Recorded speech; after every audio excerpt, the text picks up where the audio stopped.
Hostage war zone से एक बड़ी खबर आपको बता दें। ईरान के न्यूक्लियर पावर प्लांट पर बहुत बड़े हमले की खबर सामने आ रही है। बुशहर परमाणु पावर सेंटर पर यूएस इजरायल की तरफ से हमला किया गया है। ईरानी मीडिया ने हमले की पुष्टि की है। इस बीच आपको यह भी बता दें कि हमले में न्यूक्लियर पावर सेंटर को नुकसान की कोई खबर नहीं है।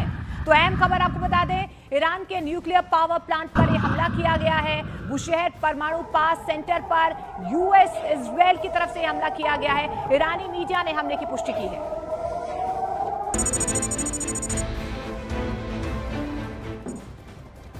और देखिए, पश्चिम एशिया में जारी युद्ध अब सिर्फ क्षेत्रीय संघर्ष नहीं बल्कि वैश्विक अर्थव्यवस्था को हिलाने वाला संकट बन चुका है। ईरान और अमेरिका इजरायल के बीच बढ़ते तनाव ने तेल आपूर्ति की सबसे अहम धुरी हॉर्मुज स्ट्रेट को संकट में डाल दिया है और अब दुनिया भर पर इसका असर भी दिखाई दे रहा है।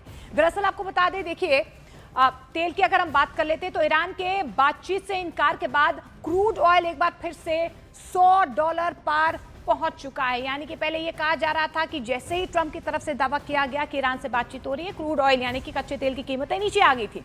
दुनिया का आपको बता दें कि 20% तेल और एलएनजी हॉर्मुज के रास्ते से ही आता है। इसीलिए सबसे ज्यादा तेल और गैस का संकट जो है वो बढ़ता हुआ नजर आ रहा है। शेयर बाजार में इसका क्या असर हो रहा है? देखिए, निवेशकों ने $50 अरब से ज्यादा यहां पर निकाल लिए हैं, बाहर निकाले, क्योंकि मार्केट में लगातार फ्लक्चुएशन जो है वो देखने को मिल रही है।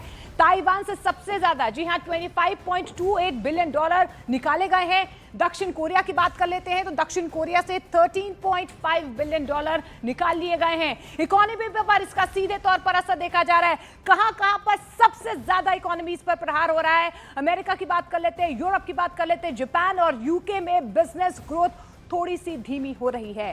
कंपनियों की लागत बढ़ी है, डिमांड पर इसका असर जो है वो साफ तौर पर देखा जा रहा है। ग्रोथ घटने का खतरा जो है मंडराता हुआ नजर आ रहा है। इसका मतलब ग्लोबल इंपैक्ट होगा और ग्लोबल इंपैक्ट फिलीपींस ने एनर्जी इमरजेंसी घोषित की है। इसके अलावा आपको यह भी बता दें कि सरकारें राशन, फ्यूल और सप्लाई को कंट्रोल करने में लगातार जुटी हुई हैं। लेकिन इस बीच आपको यह भी बता दें, एक तरफ यहां पर बातचीत को लेकर लगातार जो एक माहौल बन रहा है, लेकिन लेबनान में हिजबुल्लाह के खिलाफ इजरायल का एक और बड़ा एक्शन सामने आया है। देखिए, आईडीएफ ने हिजबुल्लाह के आर्थिक नेटवर्क को निशाना बनाते हुए कई फ्यूल स्टेशंस को तबाह कर दिया है, जिनसे संगठन को करोड़ों डॉलर की फंडिंग मिलती थी। इसके साथ साथ लिटानी नदी पर मौजूद एक अहम क्रॉसिंग पॉइंट पर भी हमला किया गया है, जिसका इस्तेमाल हिजबुल्लाह उत्तर और दक्षिण के बीच मूवमेंट के लिए करता था। इजरायली सेना का यह दावा है कि इन हमलों से हिजबुल्लाह की आर्थिक और ऑपरेशनल क्षमता को बहुत बड़ा झटका लगा है। तो देखिए, एक तरफ यहां पर लगातार जो है ये कहा जा रहा है कि बातचीत के लिए जो है अमेरिका और ईरान तैयार है, लेकिन इजरायल की तरफ से लगातार हिजबुल्लाह को टारगेट किया जा रहा है।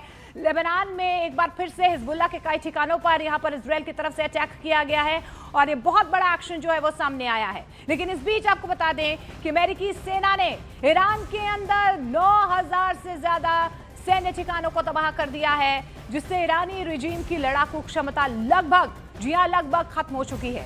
अमेरिकी सेना ने हमले का यह वीडियो भी जारी किया है। तो अमेरिकी सेना ने ईरान के अंदर 9000 से ज्यादा सैन्य ठिकानों को तबाह करने का दावा किया है, जिससे ईरानी रिजीम की लड़ाकू क्षमता खत्म हो चुकी है।